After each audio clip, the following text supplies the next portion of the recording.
Hey everybody, welcome back. It is almost Season 9. This time I want to show you a Tiger Phoenix hybrid build for dealing mixed DPS in the early and mid game, but later becoming tanky and being able to frontline in team fights because our only damage item will be the Gwinsu's Rage Blade. Other than that, all defense items.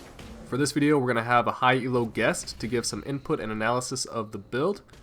MetaSolaray is a Diamond 1 educational Udyr streamer. Meta, tell us a little bit about your live stream and what your hours are. Hey everybody, like Num said, I am MetaSolaray, a Diamond 1 high elo Udyr one-trick. I run an educational stream from 6 p.m. to 10 p.m. Eastern Standard Time almost daily, showcasing not only the most meta builds for Udyr at high elo, but exactly how you can improve your gameplay. So guys, this collaboration I think will increase the quality of information in my videos. There are not very many Diamond 1 or Master Rank Udyrs out there. And in return, I hope lots of you guys will go follow him on Twitch. So one thing that Meta pointed out to me was when I was engaging with this build, I was starting with Bear Stance straight into Tiger Stance, and I would get that boosted attack speed than Phoenix after Tiger. MetaSolaray pointed out maybe it's better to go Bear into Phoenix and then Tiger Stance. So Meta, do you want to tell everybody what your thought process was? So with your engage on Lethal Tempo, you're going to often find that you have 1.5 seconds to build up your damage before your Lethal Tempo will actually proc. In this build, your Phoenix stance, most of the damage is split in half. One half is overtime through the 4-second AoE fire, and the other is through the burst damage. Your Phoenix stance will be able to go ahead and deal the burst damage. Then you swap over to Tiger, going in for the shred damage of Lethal Tempo, getting those additional Tiger dots in. And then finally, your Phoenix stance is going on cooldown, allowing you to get all the damage as fast as possible. When you lead with Tiger stance, you actually end up losing the damage from Phoenix as enemies are able to disengage from you, as this build naturally lacks the ability to lock down and stick. I feel like in high elo, it might be harder to stick to people for a longer amount of time. Do you think that's true? Yes, as you climb in elos, you're going to often find that targets are not going to be sitting still waiting for Udyr to peel them out and tear them down. Oftentimes, you want to get as much damage as in a small amount of window. This is why a lot of meta champions such as Camille, Kha'Zix, and Graves are able to dish out their damage quickly, leaving the enemy little time to react. The item core for this build is just 2 items, Rage Blade and Cinderhulk. But there's a lot of possible variation in just that. So let's first talk about choosing red versus blue smite. My first thought was to use red smite because we'll have so much attack speed and be able to get lots of hits. Meta pointed out to me that blue smite could also be good. So Meta, can you explain why blue smite might be good and which matchups it would be better for? So one of the advantages of taking Blue Smite is the second you set off Blue Smite, your timer for the 1.5 seconds on Lethal Tempo will start, and when you hit them, you're already in Lethal Tempo. Some of the best matchups that I would consider taking Blue Smite over red are champions where you need more sticking power to get on top of them. These champions include Kayle for top lane, Zoe and Orianna for mid, and Ashe and Alistar in bot lane. These champions will oftentimes peel you off successfully, not allowing you to get that big red damage. With Blue Smite, they're not going anywhere. Regarding the build order, my initial thought was to rush Pickaxe first item, and I focus on the early AD scaling burst damage. Then I would finish Rage Blade before Cinderhulk, but it's like a glass cannon build. So here's Meta explaining why he prefers to finish Cinderhulk before starting Rage Blade. With this build, you lack a lot of bulk. Udyr's base damage from 5xx5 is tremendous. With Cinderhulk, not only are you doing more damage over time, faster clears with the AoE, but also you're not putting as many points in Tiger. By getting a pickaxe, you are more squishy, while Lethal Tempo favors you being alive for longer to get more auto attacks in. The healthier you are, the less often you're going to be dying to the enemy, giving out free gold for them to use. I should point out that in patch 823, Rage Blade was sort of reworked and no longer needs another AD or AP source to scale with. The change makes it better for a build like this when every other item is defensive.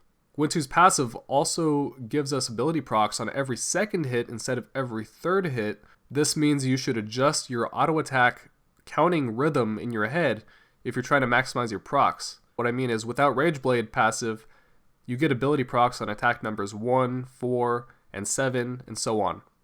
But with Rage Blade passive, you get procs on attack numbers 1, 3, 5, 7, every odd numbered attack.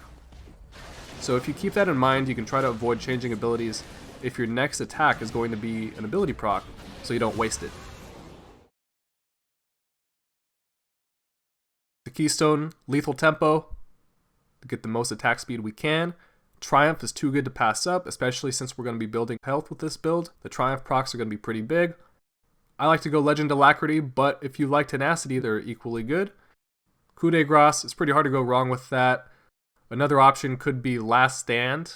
You can bait somebody into fighting you to the death, and then once you're like below 50% health, you switch to Turtle Stance and get a lot of turtle procs from your Winsu's Rageblade.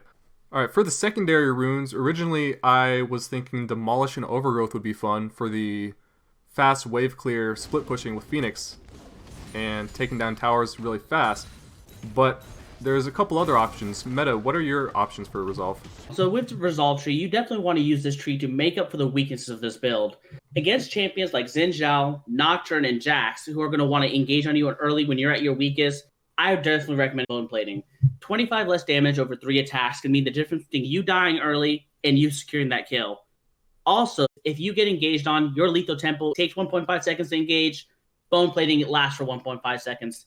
So when you're at your weakest, bone plating will cover your weaknesses for you. Other options, if you don't want to go that route, or if you scale better into the enemy team comp, conditioning will give you armor and magic resist, giving you a little bit more bulk towards the mid to late game. The other options as well, if you're facing an enemy composition with lots of CC, Nautilus, Braum, Fiddlesticks, champions that just will lock you down and not let you fight, also consider, instead of Overgrowth, going Unflinching. Unflinching, unlike Legend Tenacity, actually gives you slow resistance, one of the main ways that champions that kite out Udyr. For your stat stones, also consider, instead of taking double points in armor, taking Adaptive Force.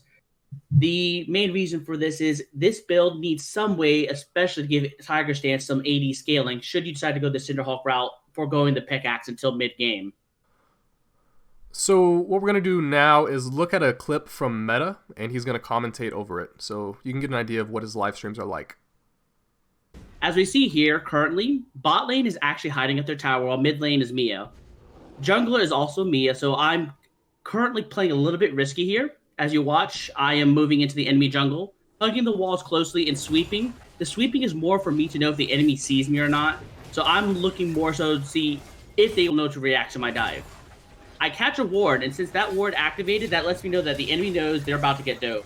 So, what I go ahead and do is I start walking towards the Alistar as if I'm going to bait in for a dive. Entering Bear Stance will immediately trigger the enemy to assume I'm about to go in for a fight. But what I do instead is I immediately walk past him and bait out the Galio. I knew Galio was going to go ahead and attempt an ult to protect his teammates. By not attacking the Alistar, I haven't drawn tower aggro, so I'm able to go ahead and run right back out of range, leaving that fight and avoiding a very risky dive and then giving out a free kill. So now that both of their ults are down, I re-engage the enemy, pink ward that I know there's no vision, and having my team bait towards me. I go straight onto Galio first, as he's the strongest DPS I'm afraid of, and Sivir, don't really care about her. I want the CC out of the way. And notice Alistar, low, right next to me. There's no reason to ignore a target at that low, so I go ahead and switch targets onto him, get rid of that CC, and I start fighting front to back. Now, my Phoenix stance is up, so I'm getting that huge burst damage, all placed right onto the Sivir, knocking her out, letting the AoE finish him off. Lee Sin, for whatever reason, decides he wants to join the fight, so I go ahead and give him a nice hug too. Phoenix first, get that big, huge burst damage, and Tiger Dot to finish him off. Now that the enemy team is down, we can pressure their tower, or we can pressure the Ocean Drake if you decide to go that route. Alright guys, if you have any questions about the build, you can leave it in a comment below. Remember to go follow MetaSolaray on Twitch, and I'm sure he can answer your questions as well. So thanks for watching guys, enjoy the rest of the gameplay, and I'll see you again next time.